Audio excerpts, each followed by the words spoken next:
आज Pune fish market मध्ये अचानक एवढी गर्दी, असा कोणता फिश आला होता की लोकांची एवढी गर्दी झाली?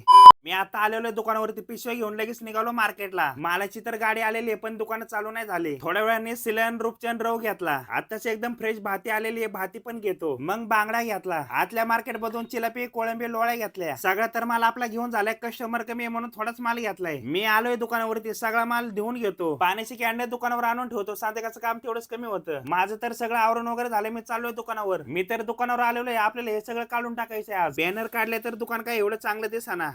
आपल्याला आज ड्राय फिश ची ऑर्डर भेटलेली, हे ऑर्डर डायरेक्ट बानेरला जाणार आहे. आज 4:30 वाजता दुकानावर आलोय. दुकानापुढे काम चालू होतं तरी दुकान लावायची तयारी चालू केली. दुकान लावत असतानाच आपलं पहिलं कस्टमर आला आणि सिलन घेतला. आज पुणे फिश मार्केट मध्ये एवढी गर्दी का झाली माहिती आहे का? आज मोठ्या साईजचा पापलेट आला होता म्हणून लोकांची गर्दी झाली होती. रस्त्याचं काम चालू होतं, यांनी आपल्या चेंबरचा पाईप फोडून टाकला. माल तर आपला संपलेला आहे, साफसफाई करून घेतो. व्हिडिओ आवडला तर लाईक शेअर सबस्क्राईब नक्की करा.